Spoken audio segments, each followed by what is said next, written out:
Chapter 51. Nord's counterattack. Crash. As the waves surged forward, they were instantly frozen into massive walls of ice, encasing the entire attacking force. The Aesir troops, their morale soaring, launched a fierce assault on the sea temple. From within, torrents of seawater gushed forth, trying to halt their advance. This time, Odin finally had the opportunity to strike first, hurling Gungnir ahead of everyone else. The spear's brilliant flash didn't disappoint, piercing cleanly through the leading figure of Najord, only to find it was a water clone. TCH. Cowardly trickster. Retrieving his divine spear, Odin was forced to battle Nord's doppelgangers in a melee. Najord was fighting on home ground and insisted on hiding inside the sea temple, refusing to come out. For now, there was nothing Odin could do to draw him into direct confrontation. Meanwhile, the other Aesir gods unleashed their divine powers against the Veneer. Thor, ever direct, tried to evaporate the water with thunder and lightning. Balder, the god of light, swung his radiant sword, searing the sea into steam. Vidar, the god of the forest, summoned a massive magical mangrove, draining vast amounts of seawater and redirecting it outside Odin's ice walls. As for the giants, they could only struggle through the deep waters, stumbling awkwardly as they charged forward, fighting at a clear disadvantage. In contrast, the Veneer gods surged from the waves like fish in water, striking swiftly and gracefully at the Aesir forces. The Aesir gods began to question their very godhood in this battle. Were these really the same weak Veneer from 2 days ago? Had they been swapped out for an entirely new set of gods? As the lower world waged war, Thalos, the god king of Asgard, uncharacteristically found a moment of leisure. After finishing a pile of official paperwork, he walked to the spring beside the Golden Palace. This was a primitive mountain spring he'd intentionally left untouched. The deep pool was large enough to accommodate 30 giants, and within it swam fish collected from the mortal world. Glancing at the sign by the spring gate, carved in runes and labeled, Air Force Base, the transmigrator smiled knowingly. A Valkyrie handed him a fishing rod. Thalos chose one with a barbless, baitless hook. Mother, I guess you want to ask if Odin will win. Well, maybe this is the answer. He spent half the day fishing and, as expected, caught absolutely nothing. Just like the expeditionary force. As the sun set, light from the direction of the Bifrost flickered repeatedly, revealing the unlucky return of Odin and his troops. They arrived at Valhalla. Thor punched a wooden training dummy, smashing it into splinters. Damn it. Those rats just won't come out. Odin cast a sheepish glance at Thalos. Seeing his brother silent and expressionless, he finally scowled and said, "Tomorrow we attack again." Thankfully, Odin wasn't completely brainless. He didn't camp in front of the sea temple but used the Bifrost's mobility to retreat. They'd spent an entire day bombarding the sea temple. Other than killing a few overly reckless Veneer gods once, they made no real progress. For 3 consecutive days, the Aesir expedition bombarded the sea temple relentlessly. But Najord refused to emerge, and the other Veneer gods, having learned their lesson from the first day, simply hid inside casting spells, driving Thor and the others mad with rage. The sea temple was powered by all the oceans of Jotunheim. Unless the Aesir dismantled the entire sea realm, defeating it was theoretically impossible. Odin was about to go insane. He never imagined Najord, that bald bastard, would be this cowardly. Then Loki came up with a suggestion. If they won't come out, we can't do much. But what if we go to the surrounding islands and seas, and hunt down Nord's cherished mortal believers or some powerful sea beasts? Hearing that, Thalos nearly applauded Loki. Among the muscle for brains Aesir, Loki was like a breath of fresh air. They acted immediately. On the 4th day, Odin and the main force stayed to watch the sea temple, while Thor led a team to begin their sweep. Thor had no interest in bullying mortals. But Odin's son Vali, the god of vengeance, had no such qualms. As Najord listened to the dying prayers and screams of his believers, his hatred for Odin deepened. Even so, Najord still did not retaliate. Until Thor killed a massive swordfish, finally crossing the line. That sea beast had been handpicked by Najord as his next reincarnation vessel, a potential Sea King class creature. At last, the Veneer's top fighter came out to face the Aesir's number 2. Odin's divine spear Gungnir struck Najord many times, true, but it only dispersed his water elemental body. Although Odin, still young, seemed to gain the upper hand visually, he was slightly at a disadvantage overall. The whole battle began to resemble the bladder-busting stalemate described in the Edda. 10 days. A month. 2 months. 3 months. As the deadline drew near, Odin grew more and more frantic. Over these 3 months, he tried every tactic imaginable, even had a group of giants in Asgard work together to push down a 10,000-ton boulder. Still useless. The sea temple launched a 300-meter high tsunami that formed monstrous water hands. Even with Odin blocking them with Gungnir, the massive boulder was shattered midair by the temple's defense. As the promised day drew near, Odin's attacks became increasingly reckless, until the 90th day, when Najord finally dropped the act. What is that? Thor and the others stared in confusion at the sea around the island. A vast blue mesh hovered midair, suspended from nothing. Each square contained a giant-sized water portal spewing torrents of water toward the island. The mesh extended upward, covering even the sky with a cerulean dome. A glowing blue circular barrier wrapped the entire island, trapping all that water inside. Only now did the Aesir truly begin to panic. Loki shouted, "Odin, we can't see the Bifrost anymore." The Aesir's ability to recklessly strike on all fronts depended on Heimdall. If any part of the force encountered ambushes or setbacks, Heimdall's weakened farsight would let him activate the Bifrost in time to extract them. Now, the Sea Temple's massive spatial array had even blocked out the sky.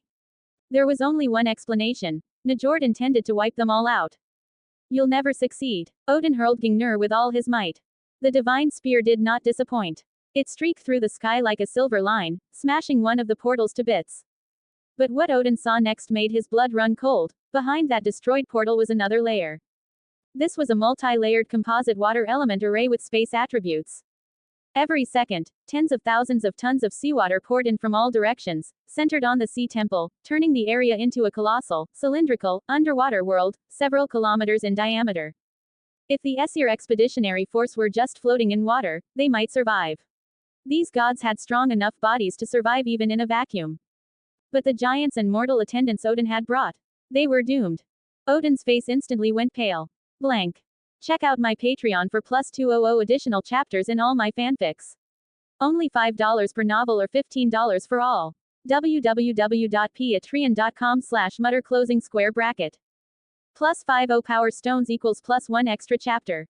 Plus 5 reviews equals plus 1 extra chapter. 0 comments 0 vote. Chapter 52. My vassal shall receive my favor. Odin couldn't help but roar, "Najord. Are you insane? Modifying Vanaheim like this? Aren't you afraid the spatial collapse will destroy this entire micro-world?" A sinister voice echoed from within the Sea Temple. "You Aesir won't let us Veneer live. So what if I destroy this world? Especially if I can take the Aesir God King's brother and a bunch of divine sons down with me. Madman. That bastard is completely insane." At this moment, Odin finally understood why his elder brother took in Freya and Gulveig. Some things simply must not be done to the extreme. Ruthlessness without overwhelming power to back it, and without the ability to absorb the consequences, is suicide. Whether Odin admitted it or not, the Veneer were worthy of being called a god clan. He could be ruthless. So could Najord. Odin no longer cared about ruling the Veneer or appointing himself king. He only wanted to prevent the destruction of the army he'd brought with him. Right now, many of the Aesir's mortal soldiers had already fallen into the water in panic. Wearing heavy armor, they struggled to stay afloat. Most of them sank, and the few who managed to keep their heads above water had to rely on the help of giants. Tragically, at this rate, even the giants wouldn't last much longer. Only Thor, who could fly with Mjolnir, fared a little better, but he couldn't carry many with him. The giant Tiaz bellowed without restraint, "Odin! You idiot, do something!" "Shut up, I'm doing it!" Odin roared back as he frantically drew on his divine power, attempting to unleash a freezing blizzard of winter to lock down the massive flood.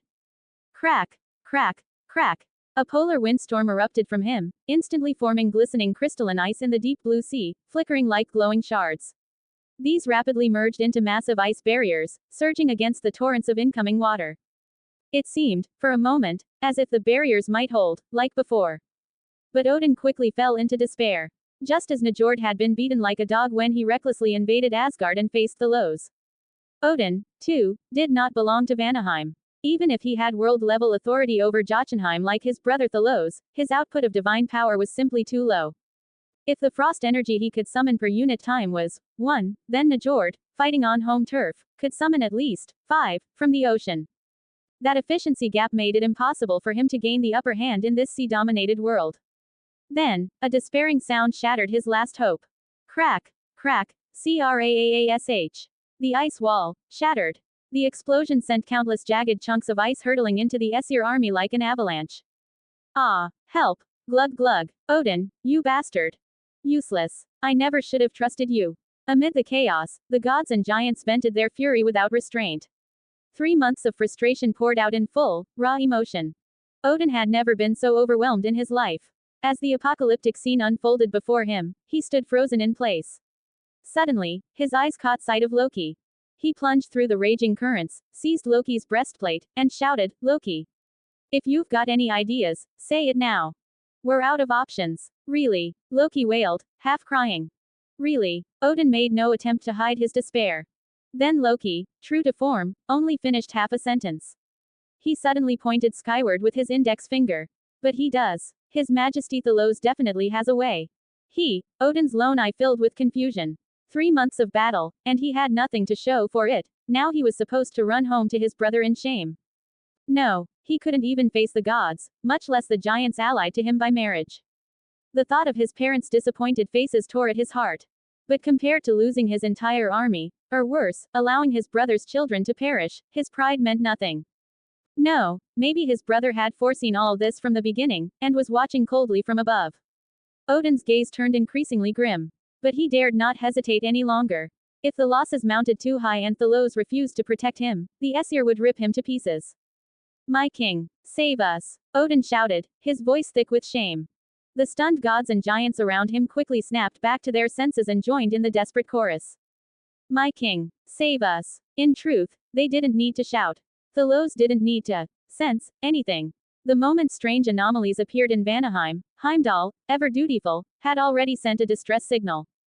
Under the anxious gazes of Bor and Bestla, along with the many goddesses, Thalos emerged from their midst, flanked by his Valkyries, and arrived at the western edge of Asgard. Vanaheim, far below, looked like a crumpled, glowing blue sheet. The surrounding seas had been drained dry, and the exposed seabed showed signs of collapse. All the water had been drawn to the Sea Temple Island. Thalos stood silently, the surreal reflections of the massive water structure casting a strange cerulean hue across his face. In his right hand, he gripped the sword of Midgard. Its tip pointed downward, a faint earthen line stretching from the hilt's guard to the tip, flickering with countless shadowy images. This divine sword, the embodiment of the human world, trembled slightly in his grasp, responding to the call of Thalos, the creator god who had once given birth to humanity. At this moment, it was gathering energy from across all of Midgard, resonating with the vast divine will of its wielder. "My foolish little brother, the price I'm about to pay to save you all is steep."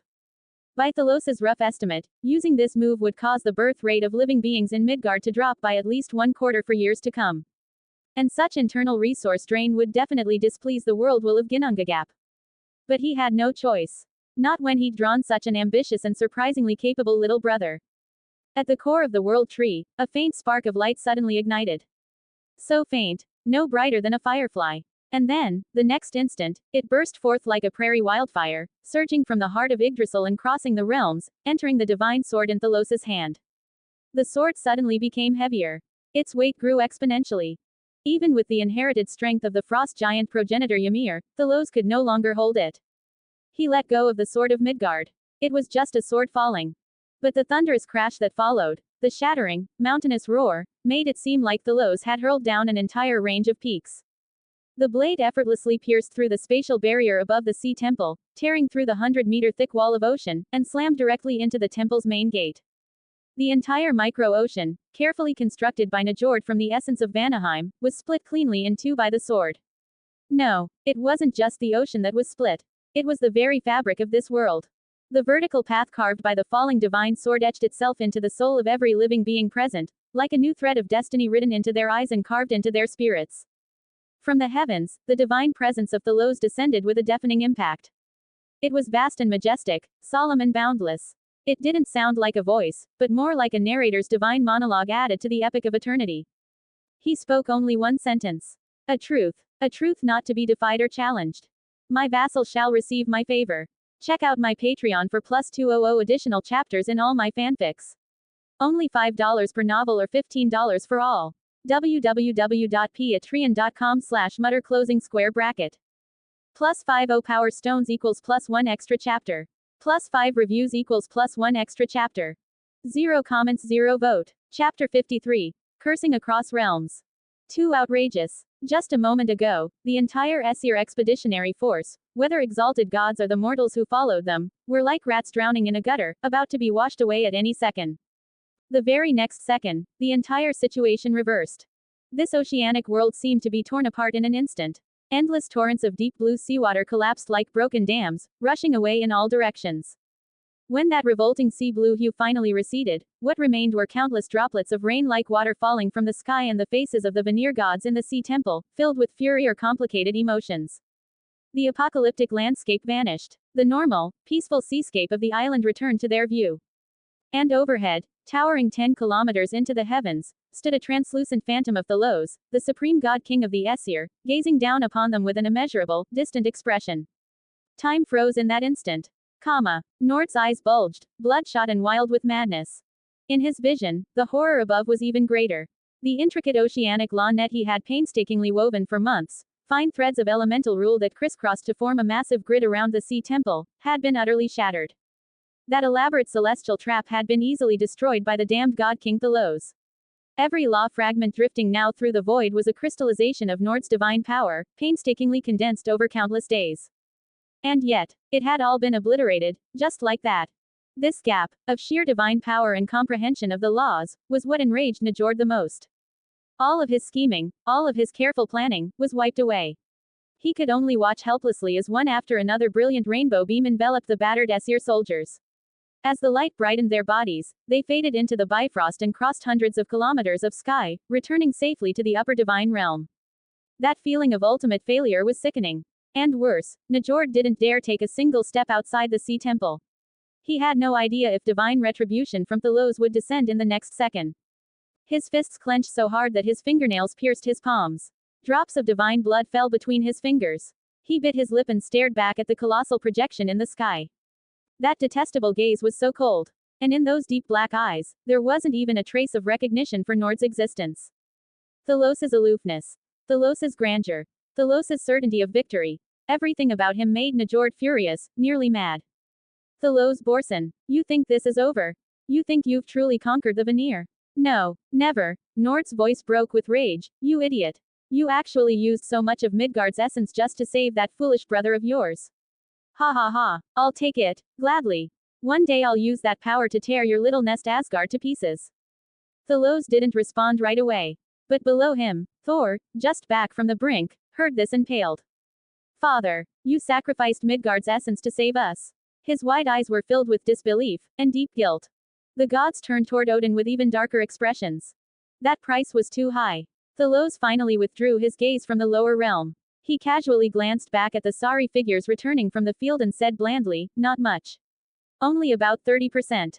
And of course, Loki had to speak up. Will Najord use that power to breed another Sea King-level monster? Maybe make it his new body. Loki was clever, yes, but he was also a world-class instigator. He spared no one, friend or foe. Odin nearly choked on his own breath. He wanted to rip Loki's tongue out and nail it to the ground with Gungnir. But Thalos remained calm. If he has the time. Potential is only potential. Converting it into power takes time. And clearly, Thalos had no intention of giving Najord any time. Down below, Najord was still spitting venom, hurling curse after curse toward the heavens. Thalos silently drew Freya closer, wrapping his arm around her, and the massive projection in the sky mirrored his movements precisely. The moment Freya appeared in Thalos's arms, Najord and the rest of the Veneer gods suddenly went silent. Embarrassed, anxious, ashamed, conflicted. As if they wanted to prove their loyalty to the Aesir, but couldn't find the words. Freya's pure yet alluring face twitched oddly as her facial muscles tried to express 10 different emotions at once. And that was the truest Freya of all. Then, before both god clans, Thalos spoke aloud, his voice thunderous and divine, shaking even the sea temple with falling dust and debris. Najord, in light of how hard your daughter has served me, I will give you a chance, join the Aesir, and you will have a position second only to Odin. Najord was stunned for a second, then burst into rage-filled laughter. Ha ha ha ha. Thalos Borson, do you really think you're the supreme god of Ginnungagap? Let me tell you this. With Jotunheim and the life force I now hold from Midgard, I can defend this place until the end of the world. Nord's defiant outburst made all the Aesir gods' faces turn grim. That stubborn bastard, he was like a greased war pig, disgusting. But forcibly attacking him again, no one could predict the cost. Curses erupted across the Aesir ranks. Najord, if you've got balls, crawl out of your doghouse. Pa, and you call yourself the Veneer King? If insults could drag Najord out, they would have succeeded 3 months ago. But sadly, to an old turtle, words are utterly useless. Meanwhile, on the Aesir side, Odin was completely deflated. He staggered over and dropped to his knees before Thalos, bowing deeply. Your unworthy servant Odin has failed your majesty's trust. I only beg that when your majesty finally shatters the sea temple, you allow me to personally kill Najord and avenge this disgrace. The moment he said it, he felt the hateful stares from every direction. This campaign had devastated his reputation among gods and giants alike. Had Thalos not stepped in at the last moment, and had just a few gods or giants died, Odin would have been finished in Asgard. In fact, he could already see his fate. Unless his brother also failed to deal with this damned old turtle, he would be exiled to icy Jotunheim, doomed to battle frost giants for 100 years. Having grown used to the sunny, temperate Asgard, Odin dreaded the thought of rotting in some godforsaken frozen wasteland. That was the cost of his high-stakes gamble. Win, and ascend to God King. Lose, and go home to guard the back gate. He was furious. He was unwilling. He cursed it all, but he had to accept it. And in that moment, a dark thought bloomed inside him. What if even Thalos can't bring down Najord? He knew, deep down, it was unlikely. But still, that little flicker of bitterness, of hoping his brother might just fail, curled cold and ugly in his heart. Check out my Patreon for plus 200 additional chapters in all my fanfics. Only $5 per novel or $15 for all. www.patreon.com/mutter closing square bracket. Plus 50 power stones equals plus 1 extra chapter. Plus 5 reviews equals plus 1 extra chapter. 0 comments 0 vote. Chapter 54. Divine Judgment, Winter's Wrath bonus chapter 1. Thalos appeared oblivious to Odin's dark thoughts. His gaze remained fixed on the lower realm. He did not hurl curses at Najord. Instead, his tone was one of condescending mercy, spoken as though from a throne beyond reach. O Veneer gods, soon you will understand. When I extend goodwill, you'd best accept it. Because that is the best fate you will ever be offered. Hiss! A collective shiver ran through the bodies of Freyr, Naxos, and the rest of the Veneer gods for reasons they couldn't explain. Thalos's words sounded like a threat, yet when considered deeply, they didn't feel like one, they felt like a guarantee. Unlike the impulsive Odin, Thalos gave them an overwhelming sense of absolute control. As though nothing could escape the destiny he had already written. It was the kind of despair where no matter how one struggled, or how many times they started over, they could never break free. Like an invisible hand tightening around their throats, slowly dragging them toward ruin. With the exception of the clueless Najord, every Veneer god trembled violently, their bodies shaking like leaves, including Freya and Gulveig, who already stood at Thalos' side. Freya was the first to kneel, head lowered. The only god who defied your majesty's will is Najord. Please, let your majesty's anger fall solely upon him. Gulveig followed. The rest of the Veneer were merely dragged along by Najord. Their feelings were complex. In their hearts, they had long accepted their place among the Aesir. But their Veneer heritage remained an eternal mark upon them. If Thalos chose to wipe out the Veneer, they would lose their homeland, and thus any remaining usefulness. Worse, they didn't want to watch their kin, friends, and family be dragged into destruction by Nord's madness. Even if Freya was his daughter, the only right move now was to sever ties in advance. The most telling thing, no one, not even Najord, doubted that Thalos could do it. That was the real essence of his power.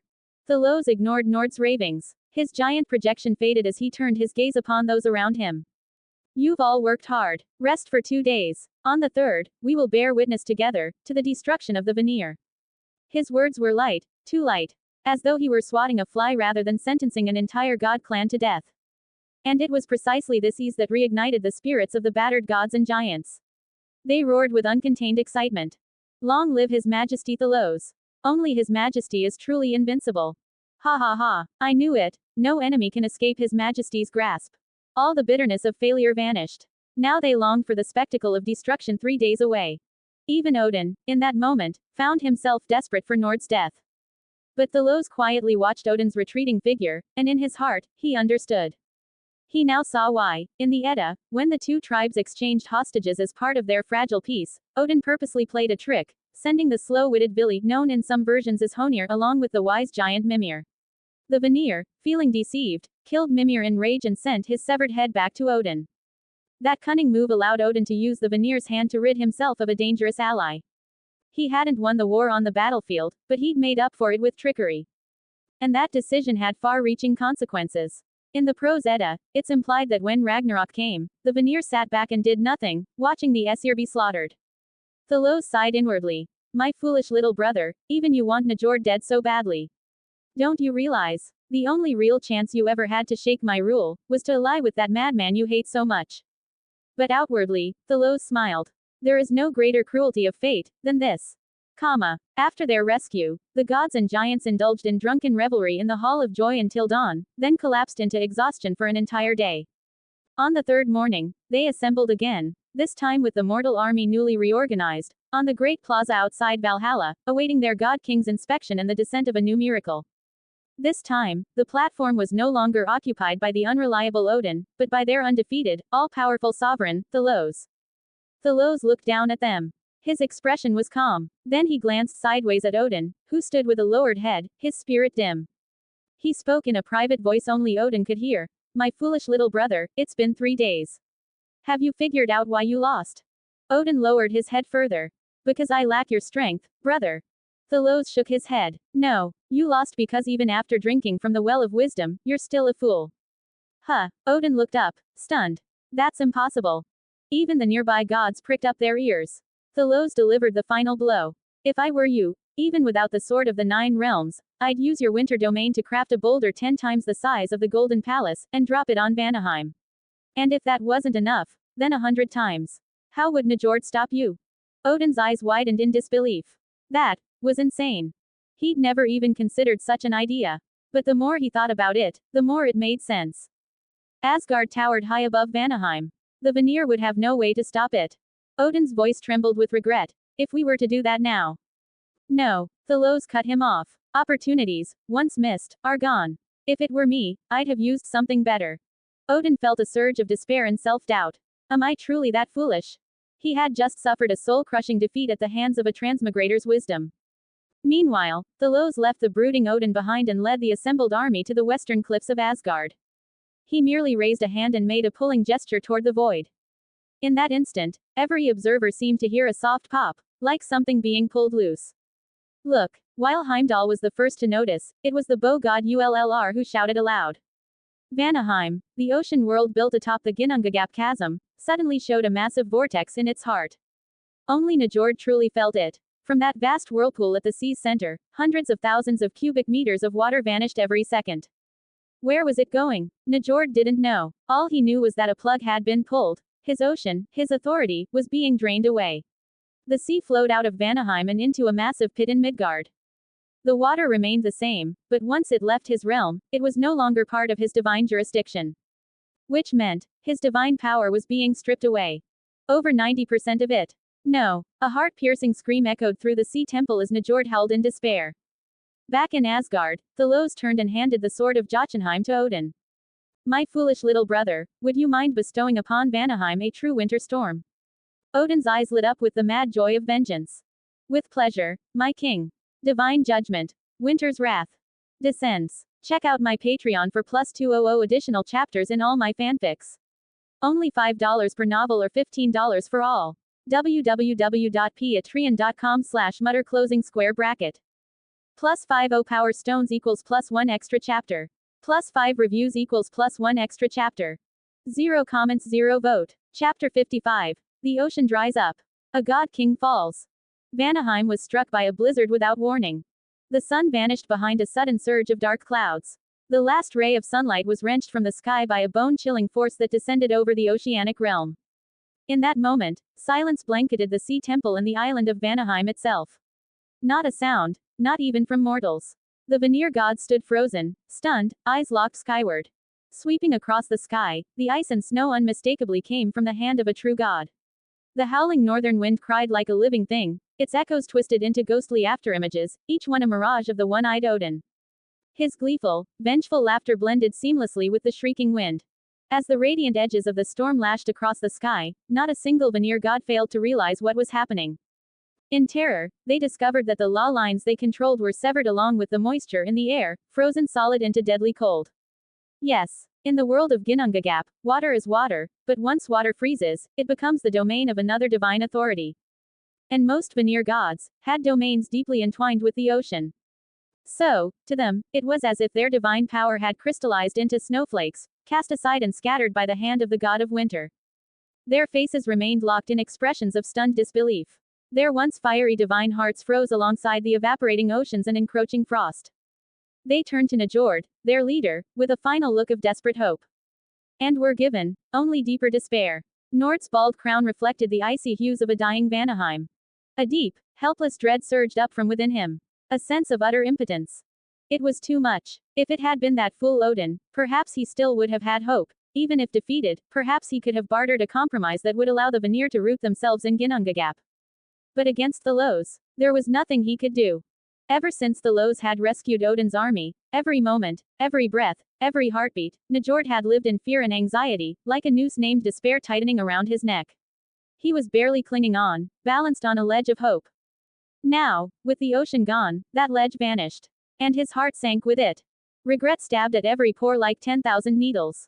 Truthfully, when Thalos had offered him the third-ranking seat, he had wavered, slightly. Logic told him it was a good deal. But his damned God King pride had refused to yield. And from the very moment he made that decision, he had regretted it. Thalos's omnipotence only fed his dread, day after day. All he could do was weakly repeat to his followers, Thalos is just bluffing. Bluffing. Bluffing as hard as Audumla the divine cow, maybe. Finally, Najord panicked. Freyr, contact your sister. Tell her to speak to His Majesty. Tell him the Veneer are willing to merge with the Aesir. Freyr, holding a second-rate divine sword, opened his mouth blankly. Father, I think we're too late. Just a minute ago, from atop the reviewing platform, Thalos had proclaimed, Nord's fate shall be decided by Odin. As for the other Veneer male gods, except Freyr, those who refuse to surrender, are to be executed. Then, several swords of the 9 realms were cast down before Odin's sons, their gleaming blades igniting their fiercest devotion. The Aesir army surged forth like an unstoppable flood, rushing down the Bifrost. This wasn't war, it was slaughter. The tide that had once bogged down the Aesir army no longer existed. The Sea Temple, now devoid of 90% of its power, wept under the bombardment of the divine swords. Its once mighty shield, which should have been the cornerstone of the Veneer god's defense, popped like a soap bubble. The Great Hall, meant to be their last refuge, was nothing more than a fragile relic. Veneer cries for mercy quickly turned to wails of agony. So what if they had replacement bodies? Against overwhelming power, having multiple lives became a curse. The Aesir and giants made sure to finish the job, tearing apart every god's body until they were truly dead, beyond resurrection. Najord staggered backward, his face ashen. He looked one last time at his goddess wife and daughters, but couldn't bring himself to kill them. He finally resolved to flee. To abandon Ginnungagap, hide in the chaotic void if he had to. But before he could escape, a flash of icy light split the sky. A strike tore open space and pierced his back, the blade punching straight through his chest. Aargh. He didn't need to look. He knew it was Odin. He tried to split into elemental water clones. With his power drained, he managed a pitiful 18. In the next instant, Gingnir whistled back, dancing through the air like a weaver's needle. Pop, pop, pop. All 18 were annihilated. Najord screamed, collapsed, and writhed in agony, but couldn't move even an inch. He was nailed to the ground by the divine spear. A few loyal divine guards threw themselves at Odin to buy time.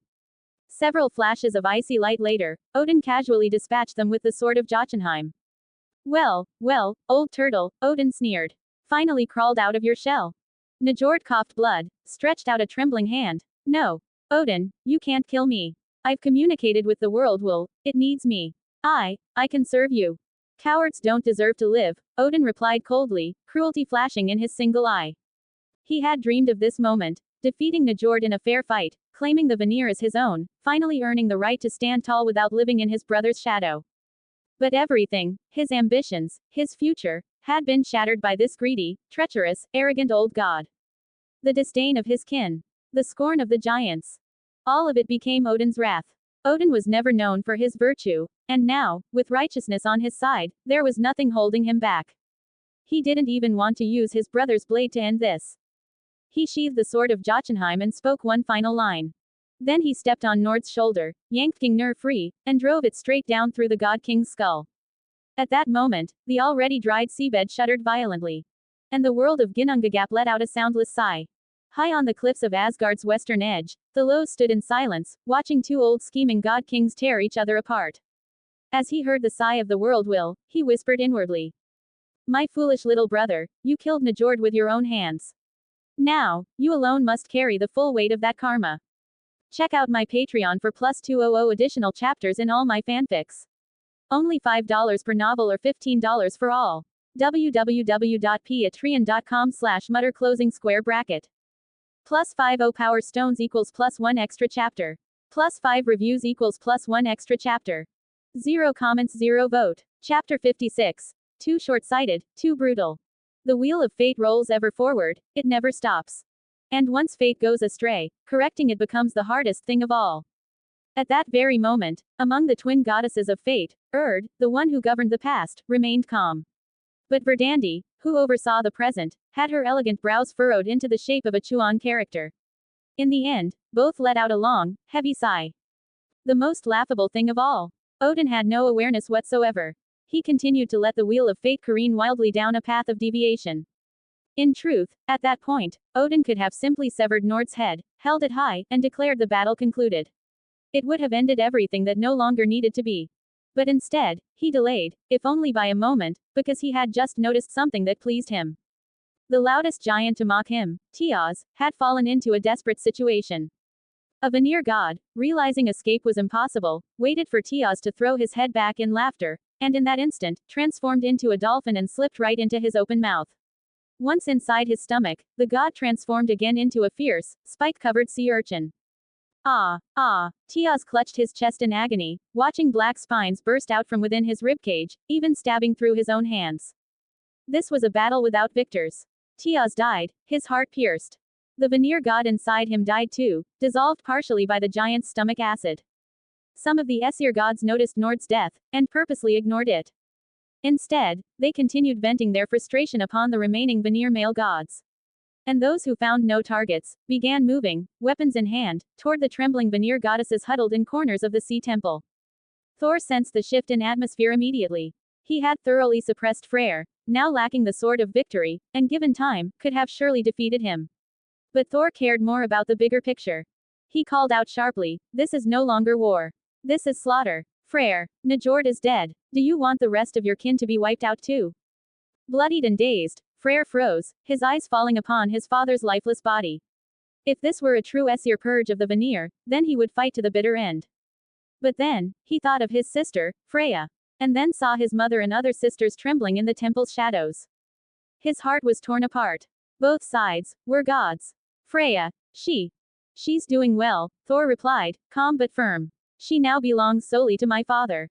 Freyr's expression twisted. Even among the liberal Veneer, a goddess captured and enslaved by the enemy was something utterly unbearable. The situation was now crystal clear. Odin wanted to exterminate the Veneer. He was allowing the Aesir to run wild.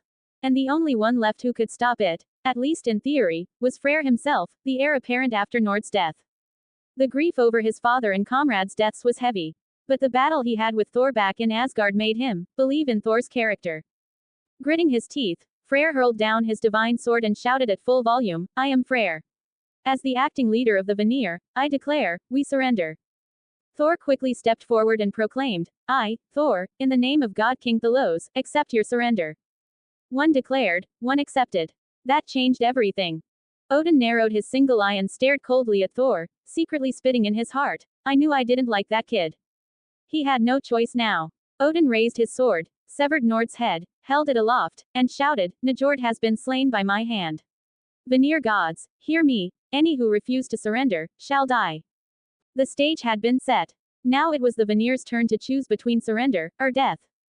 And so, after more than 3 months of brutal conflict, this grand war concluded with a complete and overwhelming victory for the Aesir.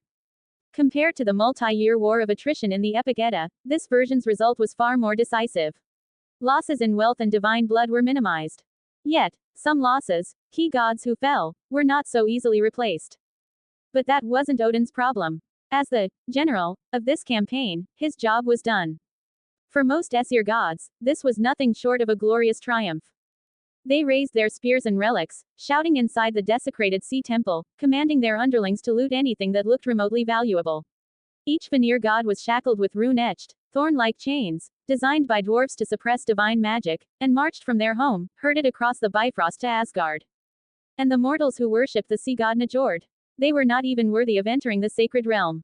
Instead, they were locked within the ruined palace of a fallen Veneer god, surrounded by countless spears, and a few giants sitting menacingly nearby.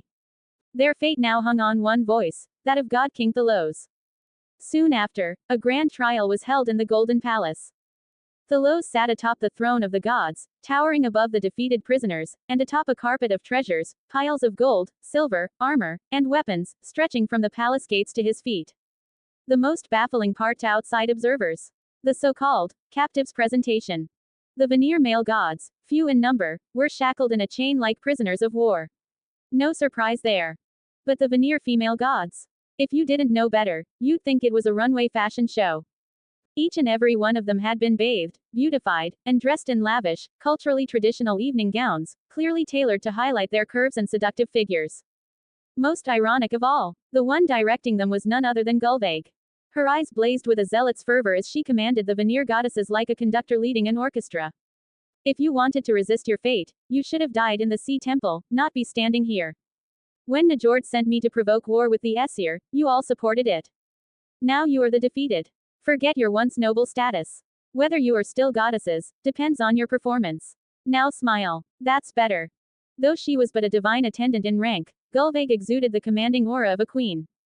Despite the sorrow lingering on their faces, the Veneer goddesses, upon seeing a comforting smile from Freya, standing beside Thalos, gritted their teeth and began managing their expressions. Thalos turned his gaze away. As the ever-exuberant Thor began announcing names again, the second highest contributor to this campaign, Odin, marched in proudly to fanfare and drums.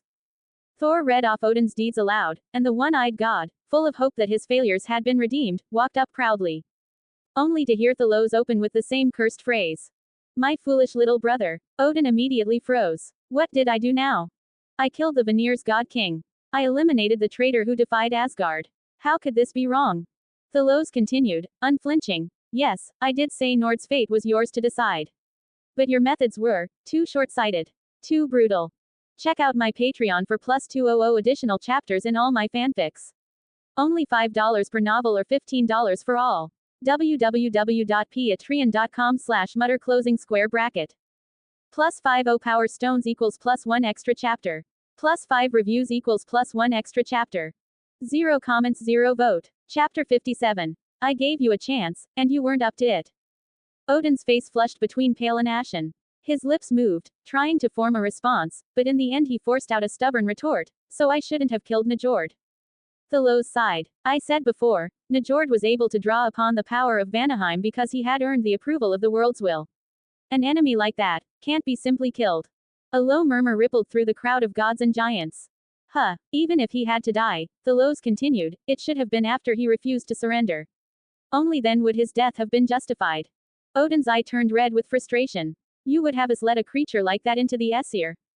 In truth, the Aesir were quite xenophobic. Upon hearing this, many of the muscle-brained gods nodded slightly, silently agreeing with Odin. But Thalos answered with cutting calm, that's exactly why I called you foolish. There were many options. You could have severed his head, utterly destroyed his divine body, and used magic to preserve his life.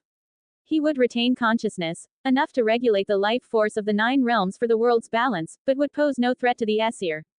Odin stared, utterly dumbfounded. This time, the crowd's murmurs swelled to full-blown uproar. So Odin killing Najord was nothing.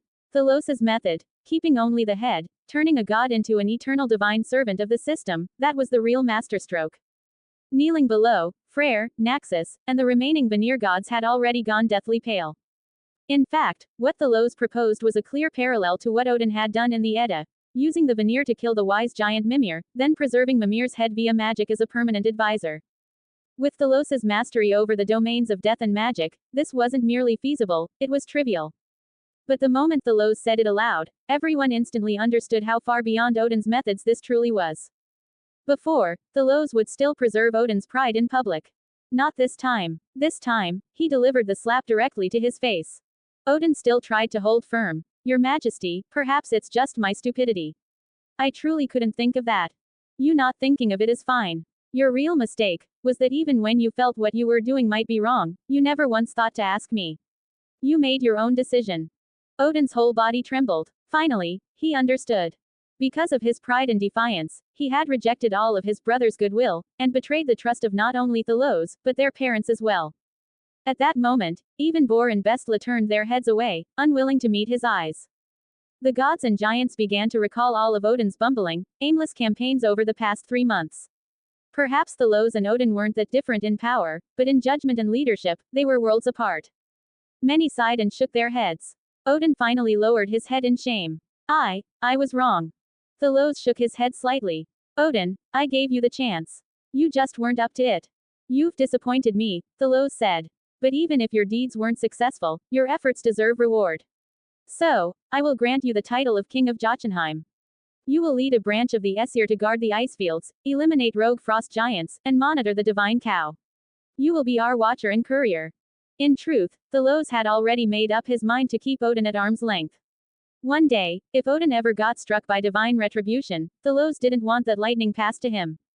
Still, Odin hadn't committed any grave sins. This arrangement was as generous as it could get. Odin's mouth twitched. He wanted to argue, but found nothing to say.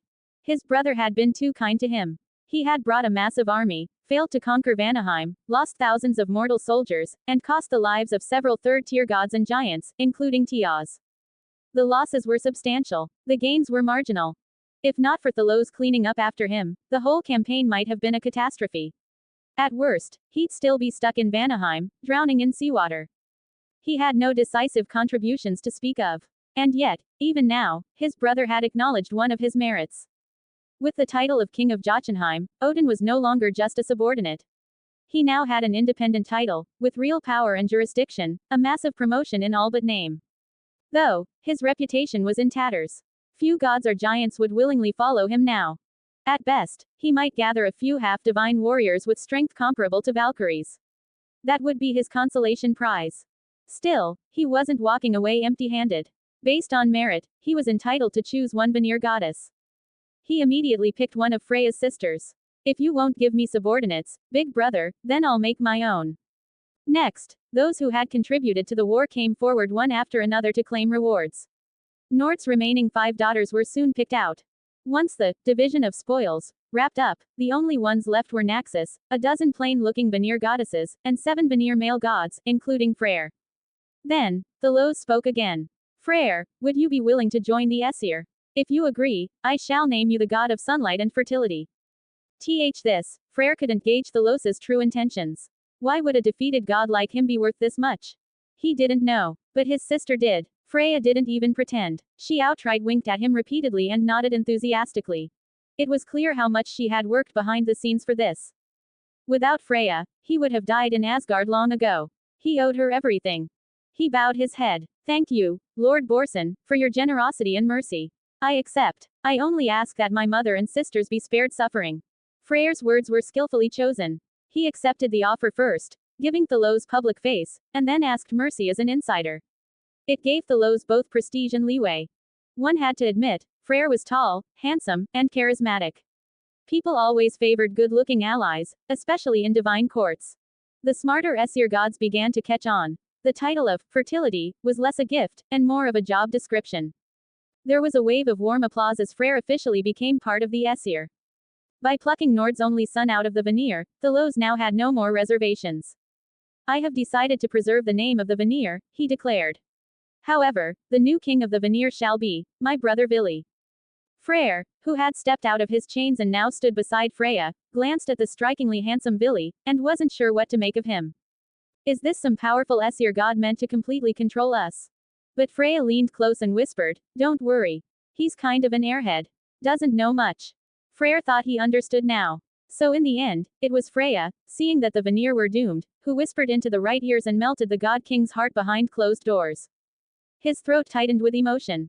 Sister, you've worked so hard. Sigh, I just hope it was worth it. Check out my Patreon for +200 additional chapters in all my fanfics.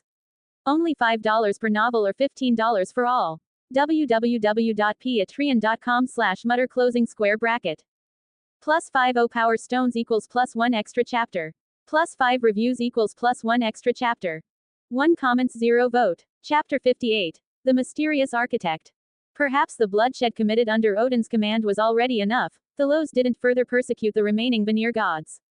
He merely had Nord's personal mortal attendants executed. The rest were all spared. Thalos treated Freyr generously. Not only did he deify him, appointing him god of dew, sunlight, and the fruits of the earth, but he also entrusted him with command of Alfheim, the realm of the light elves. Freyr was placed in charge of their work in helping plants flourish, and overseeing the bees and butterflies who assisted mankind. Furthermore, Thalos broke with precedent and redeemed Bela and her husband Bigvar, making them Freyr's subordinate deities, granting them titles as the gods of beer and mead, respectively. Just when everyone thought this was already the peak of generosity, Thalos seemed to have a sudden idea and decreed the division of a divine domain, appointing Freyr to also serve as the god of swordsmanship. This decision greatly surprised the Aesir. Freyr had once been the war god of the Veneer. Keeping him with a combat-related domain was, to many, an obvious threat. In the Edda, Odin had intentionally forced Freyr to relinquish his weapon, effectively rendering him impotent.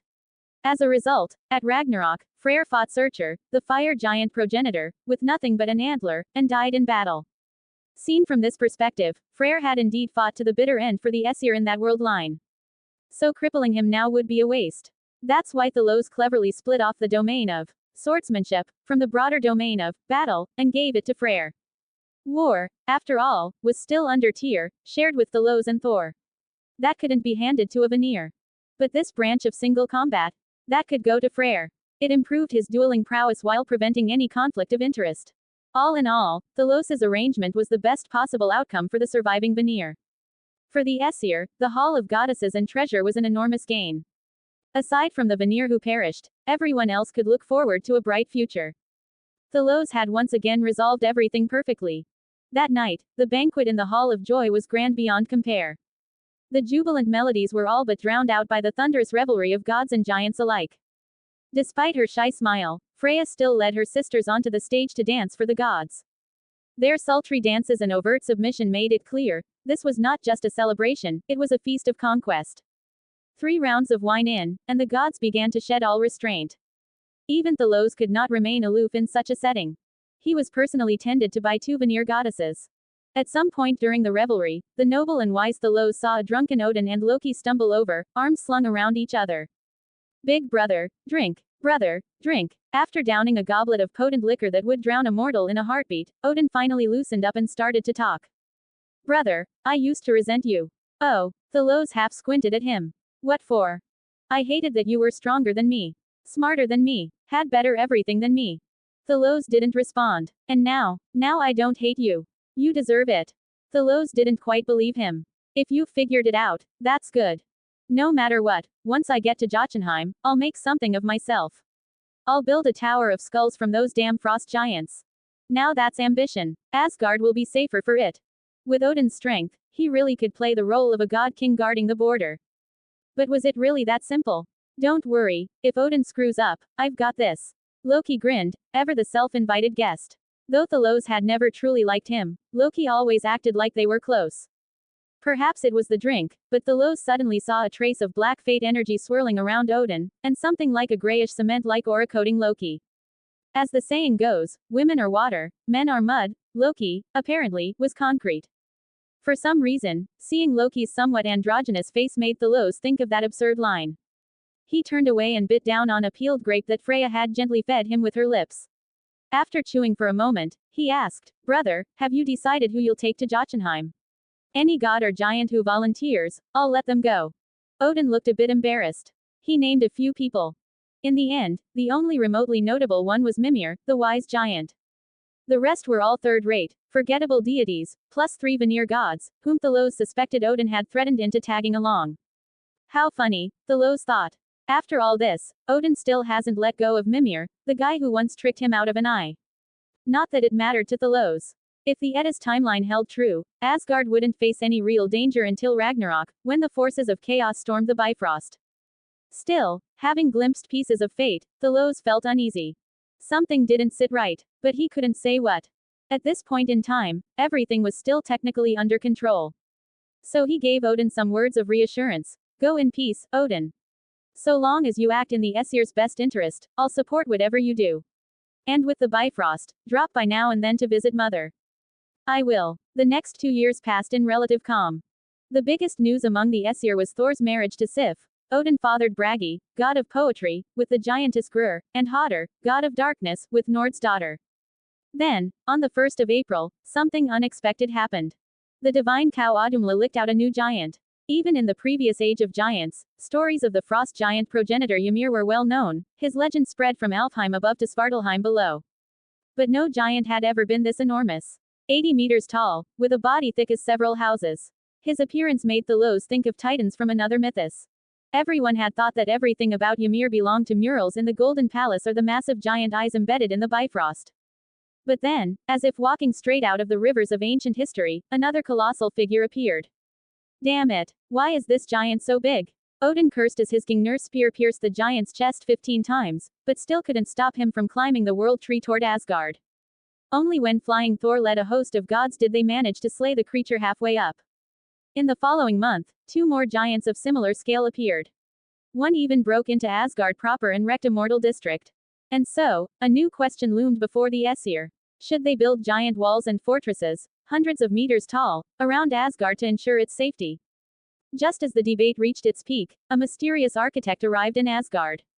He claimed he could build all of it, within 3 seasons. Check out my Patreon for plus 200 additional chapters in all my fanfics.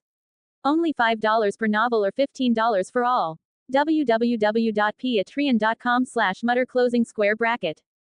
Plus 50 power stones equals plus 1 extra chapter. Plus 5 reviews equals plus 1 extra chapter. 1 comments 0 vote. Chapter 59. The Divine Horse, Svalfari. So this so-called architect, seated on the throne of the gods, Thalos slowly closed his eyes. No one understood better than he did what it meant for a world to rise from nothing into form. According to the Edda, it took over 50 years just to build the Golden Palace. That was because, even after Odin created the dwarves, they weren't master builders from birth. They were simply more gifted at learning and experimentation. As a transmigrator, Thalos had naturally stood on the shoulders of giants, applying vast architectural knowledge from Earth. Combined with this world's giant labor force, he had leapfrogged through the construction of the Golden Palace and Valhalla. So whether or not a wall was built around Asgard, Thalos didn't really care. He knew too well. All this talk of walls and fortresses was just the gods' way of reassuring themselves. If Asgard were ever to fall, it certainly wouldn't be because it lacked walls. Feeling the hopeful gazes from all around, Thalos adjusted his posture, crossed one leg over the other, rested his elbow on the throne's armrest, and propped his chin on his palm. Very well, let us meet this mystery guest. The resplendent Golden Palace welcomed a most unusual pair. One was a hulking figure, 6 meters tall, resembling a stone giant. His head was shaped almost like a square block, his facial features compressed onto a single plane, and his exposed muscles looked like they were carved from solid rectangles and cubes. He was leading a massive horse, its shoulders reaching 8 meters tall. Aside from its enormous size and jet black coat, it looked remarkably similar to a normal steed. Fortunately, the Golden Palace had been designed for gods averaging 5 meters in height and giants as tall as 25. Even with these 2 behemoths inside, the space didn't feel crowded. The stone giant gave an awkward, stiff bow. Thalos spoke, his voice deep and resonant as a bell. Speak, mysterious guest. What can you offer the Aesir? The stoneman responded much as he had when he first contacted Heimdall. He promised that within 3 seasons, just under a year, he could build a colossal wall encircling Asgard's entire 90,000 square kilometers. The wall would stand 200 meters high, with watchtowers reaching 300. Upon the gods' request, it could even be engraved with runes. If the Aesir infused it with divine power, it would become impossible for any giant to scale. The mere description left gods and giants alike in awe. Praises buzzed across the hall, but Thalos maintained a cold tone. An impressive proposal. Now, what is your price? Before you speak, understand this. You may receive fair compensation, only fair compensation. If you came here expecting the Aesir to cower before the frost giants and accept humiliation, you may leave now. If you name an obscene price and offend the Aesir, you will answer for it. This warning, sharp and explicit, had clearly been prepared in advance. Firm, justified, in accordance with the divine order. The gods didn't quite understand why the God King said such things, but no one objected. Curious, they turned their eyes toward the stoneman. Some people just don't know when to stop. The stoneman ignored the warning. His greedy gaze swept over the hall's 3 most beautiful deities. Lime-like drool dripped from his squared lips as he slowly lifted a thick finger. My demands are modest, he said, so long as I finish on time. In exchange, I want these 3 gods as slaves. Do you know who he pointed at? The hall's undisputed top 3 in beauty, Frigg, Freya, and Freyr. You ing dare! Thor roared, unable to contain his fury. Blood rushed to his head as he instinctively turned to his father, but before he could even look, he heard the word he most wanted to hear. Kill. A divine decree. A god king's judgment. As the foremost enforcer beneath the throne, Thor didn't hesitate for even half a second. His body surged forth like lightning, hammer first. Boom. Gray matter splattered across the floor. The stoneman's massive body collapsed like a sack of rubble. It had all happened so fast. The three FRs had only just processed what was said. The two goddesses, of course, were overwhelmed. Their king had defended them without pause, ordering death for the insolent. Their hearts surged with affection. Even Freyr, now sworn to Thalos, was deeply moved. An unfamiliar sense of trust and belonging bloomed in his chest. Thalos had been too decisive, so much so that none of the gods or giants thought anything of it. They simply accepted it as just. Only Thalos himself knew. With this one act, fate had once again shifted onto a new path. In the epic, after the grueling war with the Veneer, the Aesir were battered and depleted. They had no strength for a war of attrition against the frost giants. That's why Odin accepted the mysterious builder's outrageous deal, to build walls in exchange for something sacred. None of the Aesir had thought the man would succeed. So they never intended to pay. But when the builder's progress shocked them all, and completion drew near, they panicked. Thus began Loki's infamous deception. In this world, however, Thalos had already crushed any rebel frost giant factions and decisively won the war against the Veneer. Morale among gods and giants was at an all-time high. Which made Thalos's next words all the more fitting. Brothers and sisters, what is a wall? To me, the true wall is not stone, but the people in this hall. You are the wall of the Aesir. With your courage and wisdom, you have defended the honor of our race. So yes, we may build walls. But more importantly, we must build confidence. The gods and giants were stirred to the core. Cheers and applause erupted. His Majesty speaks the truth. As long as we stand united, no enemy can defeat us. We don't even need a wall. Why not build one at the edge of Jotunheim? So those disgusting beasts get crushed the moment they step out. Ha ha ha. Great idea. Just like that, the entire palace echoed with Thalos's stirring rhetoric. He had, perhaps intentionally, shifted the entire conversation. As for the giant black horse, it was quietly led away by the Valkyries. It made no fuss, obediently followed, and so no one gave it much thought. Until 2 days later, when the stables exploded with shocking news. The Valkyries had, accidentally, discovered something extraordinary. This horse, named Svalfari, possessed strength beyond any god or giant. After the death of the giant Eos, the strongest in terms of brute force was the giantess Sky. And yet even Sky couldn't outmatch this seemingly docile divine steed. Check out my Patreon for plus 200 additional chapters in all my fanfics. Only $5 per novel or $15 for all. www.patreon.com/mutter closing square bracket. Plus 50 power stones equals plus 1 extra chapter. Plus 5 reviews equals plus 1 extra chapter. 0 comments 0 vote. Chapter 60. The four-legged divine steed, Sleipnir. With just a harness and a set of reins, the divine horse Svalfari could pull a 100-meter high hill with ease. No wonder that so-called architect had dared to make such grand claims. Well, now the fool had opened his greedy mouth and dared defile the three most honored Aesir deities, giving the god king full justification to kill and confiscate his horse. Even if this incident were spread across all 9 realms, no one would dare claim Thalos was in the wrong. On the contrary, it looked like he might even end up with a city wall for free. The gods flooded Thalos with praise, proclaiming his wisdom and might. This news quickly reached a scrappy-looking ice palace deep within Jotunheim. There, a miserable Odin sat gnashing his teeth. Sure, he'd been crowned king, but he'd also been banished from Asgard's eternal summer to this god's forsaken blizzard-battered wasteland. He couldn't exactly complain about his brother. After being made king, Thalos had summoned a legion of dwarven craftsmen to build Odin a grand golden palace. But compared to Asgard, Odin felt he was the one who truly needed walls and fortresses. It made no sense. He had deliberately built his palace far from the glaciers. Yet every time the divine cow licked out a new frost giant from the ice, those creatures didn't march straight for the nearby Rainbow Bridge. No, they detoured across half of Jotunheim just to come bother him. Had the gods of fate personally declared war on Odin? Whatever the case, his palace now needed minor repairs every 3 days and major reconstruction every week. Damn divine steed Svalfari, Odin muttered, not so idly. If only I had him to help build my city walls. The speaker had intent, and the listener had ambition. Say what you will about Loki, but his loyalty to Odin was unwavering. Scratch that. His willingness to act on impulse certainly was. He didn't even ask Odin. He just started plotting. The gods of Asgard will definitely want that horse for their walls. If I ask, they'll just say no. So why not steal it? Once the thought took root, Loki acted at once. That very night, he slipped away to Asgard. From the ramparts of his castle, Odin watched Loki's figure disappear into the snowy night. He squinted his one eye thoughtfully. Odin had always been a man of conviction, just not too much of it. He reasoned. Worst case scenario, they return the horse after using it. If Thalos punishes Loki, he'll find a way to make it up to him later. All well and good, but Odin forgot one crucial truth. When danger's real, Loki is safest. When danger isn't, Loki is the danger. Yes, in every sense of the word. Unbeknownst to either of them, Thalos himself had visited the royal stables and laid down a series of order sigils. The whole affair was so oddly secretive and meticulous, even the Valkyries were stunned. One by one, Thalos inscribed and buried stone tablets in the ground beneath the stable. Runes upon runes, but not for defense, not for flight.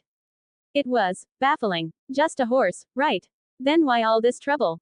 If he was worried about the horse running off, why was it still being led outside to build walls? And those mysterious stone slabs the Valkyries helped him bury, what were they for? They'd assumed that was the end of it, until Thalos gave a chilling order to Brynhildr and her sisters. Should you hear strange noises from the stable at night, do not approach.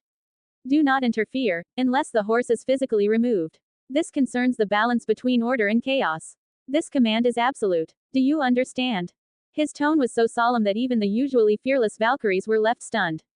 Their loyalty was unwavering, and a god king of such divine wisdom, of course he deserved their trust. However strange the command, they obeyed without hesitation. When they buried the stones, they did so with reverence, like wrapping a perfect porcelain artifact in the finest white silk. They felt it should be treated with such care. Though not mortal, the Valkyries were sensitive to divine currents. As soon as the first tablet was buried, they sensed a surge of mysterious energy. The roots of Yggdrasil overhead gleamed brighter. An invisible flame of law and order had begun burning silently across the land. Like the rivers returned to the sea, even the land itself, once subtly confused, now pulsed with joy.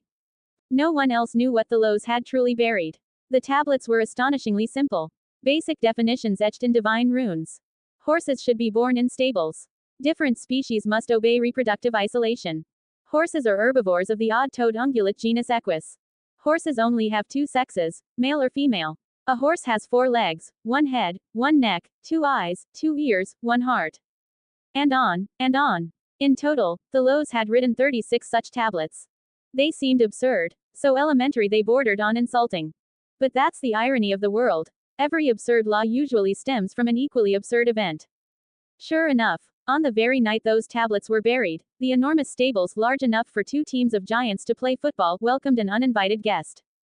A striking white mare had arrived. Svalkyrie, the mighty stallion, didn't know where she came from. But none of that mattered. She was beautiful. She was huge, 7 meters at the shoulder. She snorted seductively, then bolted. And of course, he gave chase. How could he not? She fled. He pursued. Unstoppable force meets very poorly planned escape. Her one fatal error was underestimating Svalkyrie's speed. The result: the next morning, Thalos was met with a wide-eyed, visibly shaken Brynhildr. Report, Your Majesty. We've discovered a sort of foal in the stables. Thalos went to inspect, calmly destroyed the corpse, and added a new tablet: horses should have skin. Day 3 brought similar issues. He added 12 new tablets, including, horses should only have 1 mouth, and, horses' 4 legs should be symmetrical. By day 4, the count rose to 88 tablets. Finally, on day 5, a somewhat normal-looking foal was born, standing 2 meters tall at the shoulder. Thalos sighed with relief and named the steed, Aesir steed. Day 6, he had to add 36 more tablets. Day 7 brought more offspring, Veneer steed, and, Midgard steed. By day 15, Thalos realized, now every god and his children had a divine steed. He quietly removed and destroyed the first law tablet: horses should be born in stables. Meanwhile, Odin noticed something off about Loki. Loki, what's going on? You've been disappearing every night. Where've you been? And nothing, Loki replied, forcing a radiant smile despite his pale face. Odin, I have a gift for you. He let out a breathtakingly majestic colt. Odin immediately sensed the thick divine aura emanating from the foal. This, for me. Where did you get it? Don't ask. Just tell me, do you want it? Or are you going to run off and ask Big Brother Thalos? Odin frowned. He'd already heard that for some reason, Asgard was now awash with divine cults. Even Thor had one. That was enough to annoy him. Laughing with pleasure, he accepted the four-legged divine steed and named it Sleipnir. Check out my Patreon for plus 200 additional chapters in all my fanfics. Only $5 per novel or $15 for all. www.patreon.com/mutter closing square bracket.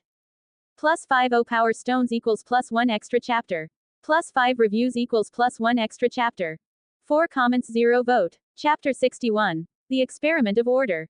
The gods and giants of Asgard were utterly baffled. How had so many divine horse foals suddenly appeared out of nowhere? Everyone knew the origins of Svalkyrie. But to breed a steed like that, wouldn't you at least need a divine mare? Where had the divine mare come from? Thalos kept the truth tightly sealed, leaving everyone to wildly speculate. It quickly became the stuff of legend. Still, none could deny it. Asgard now had over a dozen massive, powerful divine steeds. In the event of war, warriors like Thor would surely be all the more unstoppable with such mounts. And among them all, only Thalos remained clear-headed. He knew the truth, of course. This had all started because Loki, following some thread of fate, had tried to steal the horse, and ended up getting, well, ridden instead. That part alone was enough to shatter anyone's worldview. And yet, it was vividly recorded in the Edda. Let's not forget, in the original epic, Sleipnir was meant to be the famous eight-legged celestial steed. But now, thanks to Thalos and his imposed order laws, it had become a completely normal four-legged one. Even if this absurdity were exposed, others would merely gape in disbelief. But Thalos' thinking went much deeper. Loki, being a pure-blooded frost giant, shouldn't have had any shape-shifting or magical abilities to begin with. And yet, he was an outlier. He not only excelled at illusion and transformation, but was also astonishingly fertile, not just with his wives, but by himself, and what he sired was almost always monstrous. An eight-legged horse. Just imagining it was grotesque enough. Thalos couldn't understand how the Odin of old ever accepted such a freakish mount. Was there truly no other fitting steed in all the world? Odin might have been able to ignore such anomalies. Thalos could not. To him, such twisted aberrations were signs of chaos leaking into Ginnungagap, or worse, evidence that the world's resistance to chaos was weakening.